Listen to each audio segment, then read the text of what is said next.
children, Miss Onyi here. It's good to have you again today. Today we'll be learning about size. So size tells us how big or small a thing is. It also tells us about the space it occupies. Do you think an elephant would fit into your room? I don't mean a toy elephant, the actual animal. I don't think so, because an elephant is really big.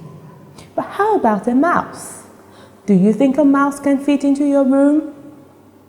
I think it can. There will even be lots of space for so many mice to fit in, because a mouse is small and an elephant is big. Remember, size tells us how big or small an object is. And it tells us a little about the space it can occupy. Let's see if you can fit a chair into your pocket. Would you like to try that? It's impossible because a chair is much bigger than your pocket. So a chair might not fit into your pocket because a chair is really big. But if I say, can you put an eraser in your pocket? You probably would be able to do that because this eraser is really small. So we have some items here. We have a fish and a whale. This fish is really small compared to the whale.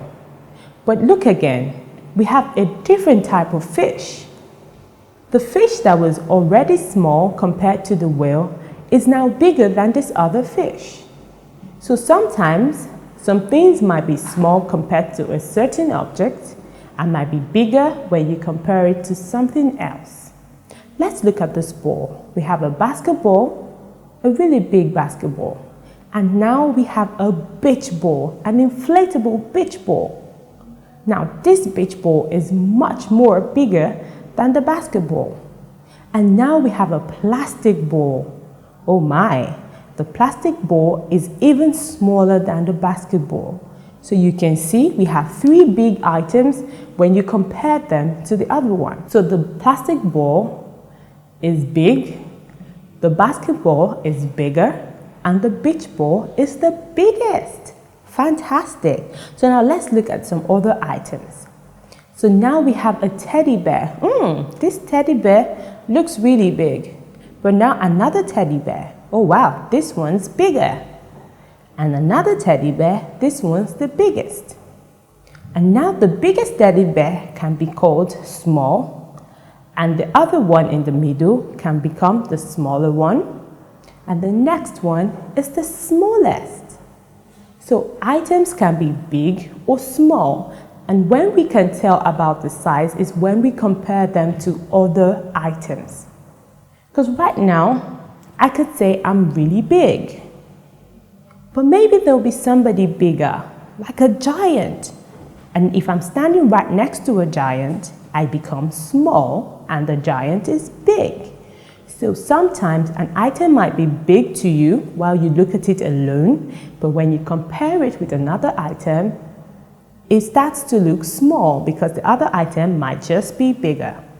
But what if we compare myself to a baby?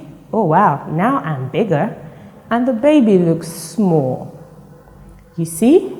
So now we can tell a little more about items that are big or small. So now we have two cars. Which of these cars is big? The red car. Well done. You did a great job with that. So now let's compare two animals. Which animal is the biggest? The lion. Fantastic. We've done a great job with our size. So now size tells us about how big or small an object is, and it tells us about the space it occupies. Well done, children. You've done great today. I'll see you next time. Bye.